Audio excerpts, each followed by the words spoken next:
Assalamualaikum warahmatullahi wabarakatuh. Saudara-saudara yang budiman, kita lanjutkan lagi kajian kita dengan judul Bahtera Nuh.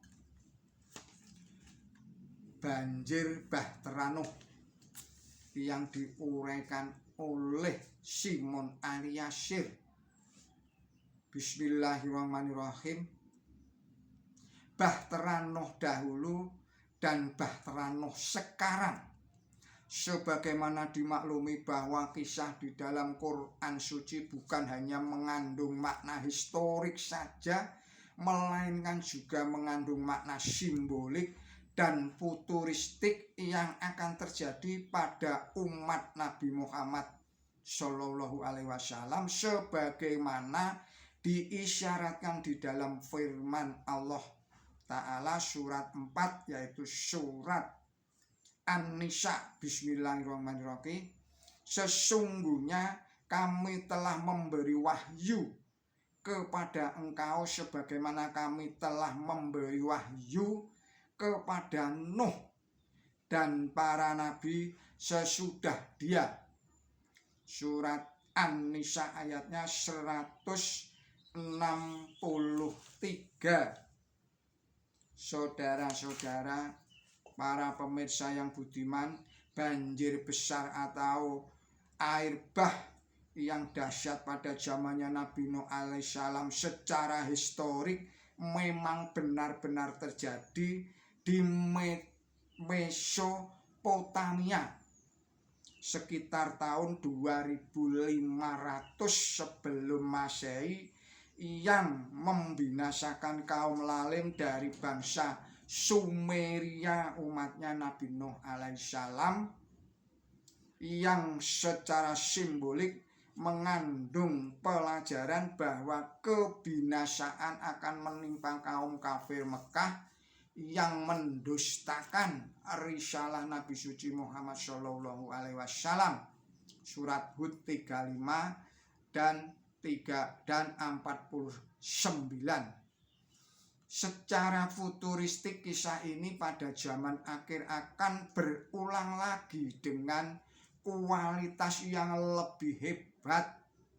Hal ini merupakan pertanda datangnya masdar Nabi suci Muhammad Shallallahu Alaihi Wasallam sebagaimana terdapat di dalam surat 81, yaitu surat At-Takwir ayatnya 23, yakni beliau adalah Mirza Ghulam Ahmad, yaitu Mujaddid, Masih dan Mahdi pada abad ke-14, yang kedatangannya ditunggu-tunggu oleh umat Islam.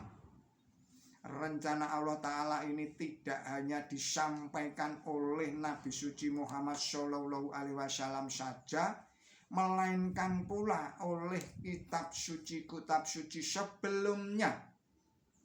Misalnya kitab Injil. Di dalam Injil kita baca nubuat yang berbunyi sebagai berikut. Sebab sebagaimana halnya pada zaman Nabi Nuh, demikian pula halnya kelak pada kedatangan anak manusia.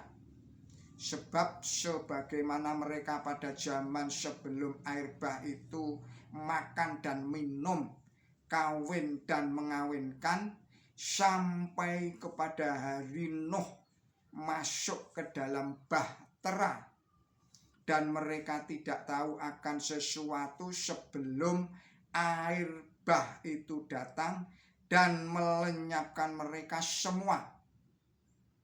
Demikian pula lah halnya kelak pada kedatangan anak manusia.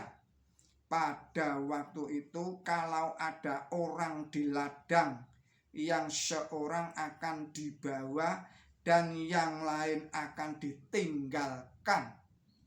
Kalau ada dua orang perempuan sedang memutar batu kilangan, yang seorang akan dibawa dan yang lain akan ditinggalkan. Karena itu berjaga-jagalah, sebab kamu tidak tahu pada hari mana Tuhanmu datang. Surat Matius pasal 24 ayat 37 sampai dengan 42. Surat Lukas pasal 17 ayat 26 sampai dengan 30. Ayat-ayat di atas itu mengandung petunjuk bahwa jika manusia lebih cenderung kepada urusan makan dan minum, urusan jual beli, urusan pembangunan fisik, kawin dan mengawinkan, dan sesamanya yang serba duniawi, semuanya adalah suatu pertanda bahwa anak manusia yang di dalam hadis Nabi suci Muhammad Shallallahu Alaihi Wasallam disebut Isa Al-Masih bin Maryam yang dijanjikan, dan Imam Mahdi sudah datang. Dia sudah datang yang di dalam bulan Desember 1888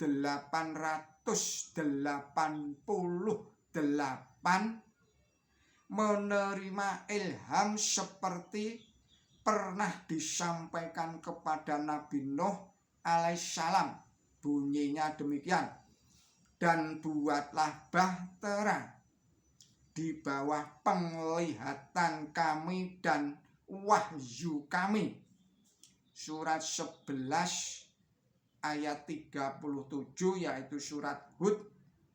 Atas dasar ilham seperti ini beliau membangun bahtera Nuh yang pada tanggal 23 Maret 1889 menerima penumpang sebanyak 40 orang kudus di kota Lidwana, India, yang sekarang telah menjadi jutaan orang dan tersebar di seluruh penjuru dunia.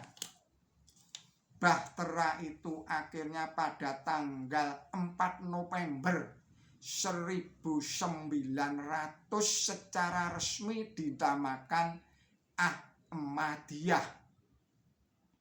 Jadi bahtera Nuh pada zaman dahulu benar-benar bahtera secara fisik yang dibuat dari kayu, paku, dan tali, sedangkan pada zaman akhir ini bahteranya adalah secara rohani, secara spiritual. Berbahagialah orang-orang beriman yang menjadi pengikut anak manusia atau Al-Masih dan Al-Mahdi yang dijanjikan sebagai nakoda bahtera Nuh. Beliau telah menyatakan sebagai berikut ini: ketahuilah saudara-saudara bahwa menyatakan baiat dengan lisan itu tidak ada artinya jika tidak disertai dengan keteguhan hati untuk menetapi baiat itu dalam keadaan bagaimanapun. Hanya orang yang taat sajalah yang akan masuk di dalam keluargaku yang oleh Allah Ta'ala telah dijanjikan. Bunyinya, aku sendiri yang akan menjaga setiap orang yang berada di dalam rumah ini. Ini bukan berarti bahwa Allah Ta'ala hanya akan menjaga orang-orang yang berada di dalam rumahku yang dibikin dari batu dan bata, melainkan pula orang-orang yang memasuki rumah rohaniku, yaitu orang-orang yang berbaiat dan sungguh menetapi baiatnya. Terdapat di dalam kitab Safinatun Nuh yang ditulis oleh Mirza Ghulam Ahmad, halaman 1. Demikianlah risalah ini telah saya sampaikan secara lengkap.